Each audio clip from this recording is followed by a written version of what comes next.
The body mass index was invented in 1832 by a Belgian mathematician named Adolphe Quetelet. He was not a doctor.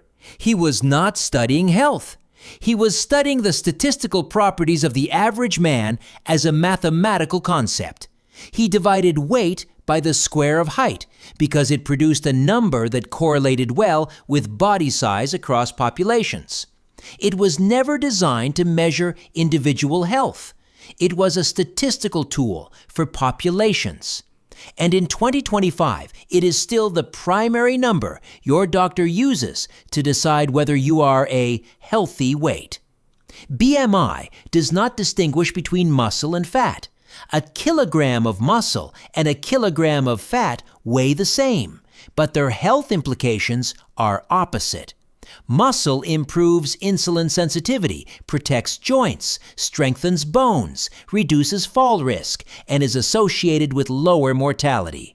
Fat, particularly visceral fat stored around organs, drives inflammation, insulin resistance, and cardiovascular disease. BMI treats them as identical.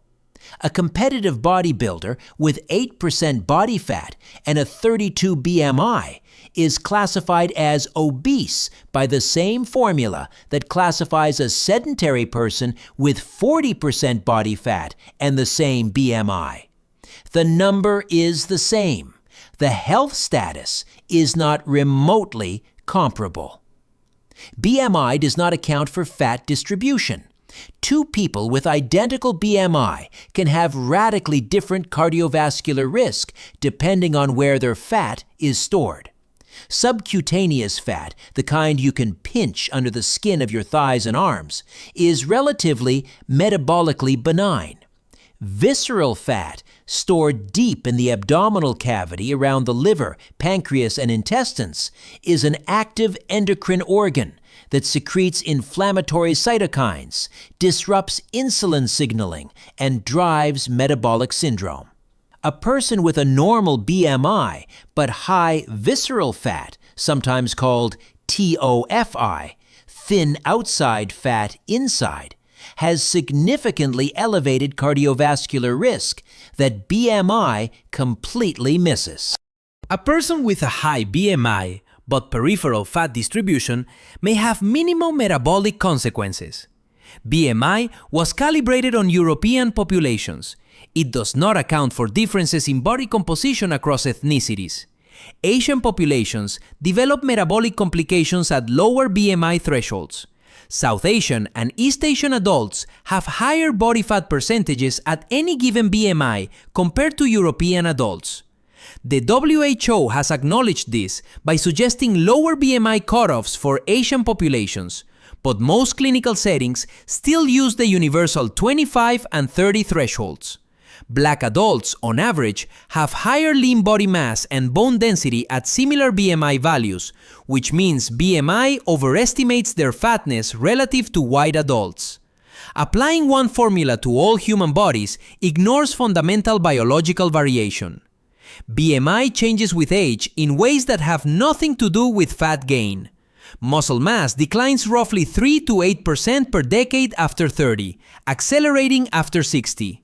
Bone density decreases, height decreases, sometimes by several centimeters by age 80, which mathematically inflates BMI even if weight remains unchanged.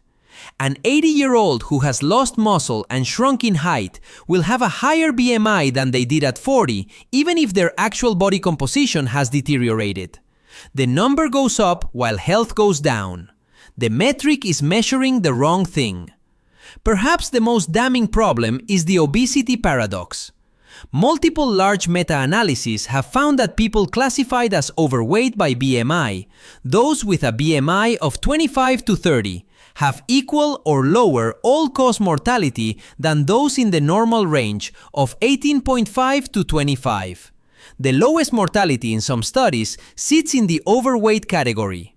This finding has been replicated in populations with heart failure, chronic kidney disease, diabetes, and cancer. The people who BMI says are too heavy are living the longest. This does not mean being overweight is protective. It likely means that BMI is so poor at measuring actual health that its categories do not reliably predict outcomes.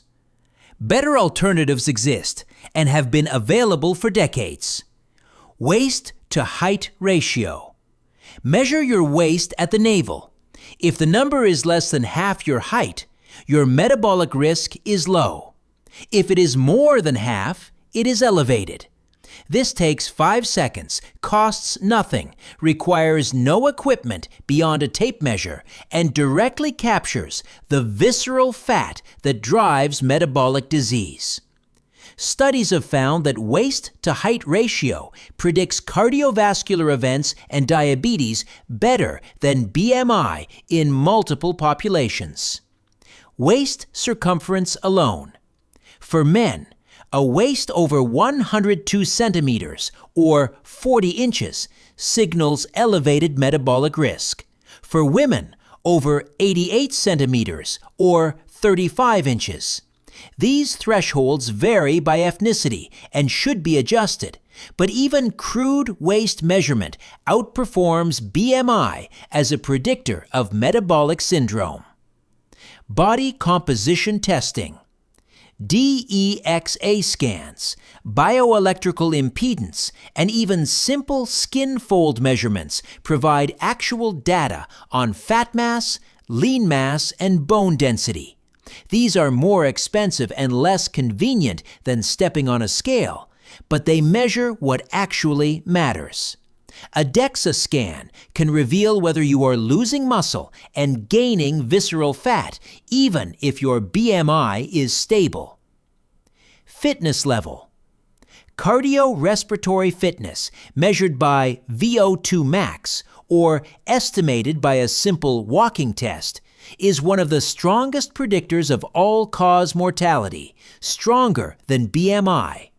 A person with a BMI of 30 who exercises regularly and has good cardiovascular fitness has better survival outcomes than a person with a BMI of 22 who is sedentary and unfit. Fitness overrides fatness in mortality prediction. Your doctor rarely measures your fitness. They always measure your BMI. So why does medicine still use BMI?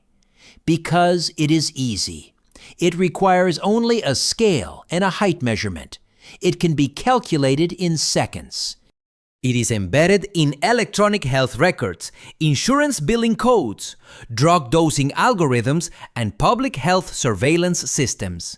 Replacing it would require restructuring how health systems collect and use data. The incentive to change is low because the existing infrastructure is built around the existing number. But convenience is not accuracy, and when the most widely used metric for body health misclassifies athletes as obese, misses metabolically unhealthy thin people, ignores ethnic variation, and fails to predict mortality as well as a tape measure around your waist, it is time to acknowledge that the number is not serving the purpose it claims to. BMI tells you how heavy you are relative to how tall you are. It does not tell you what that weight is made of, where it is stored, or what it is doing to your metabolism.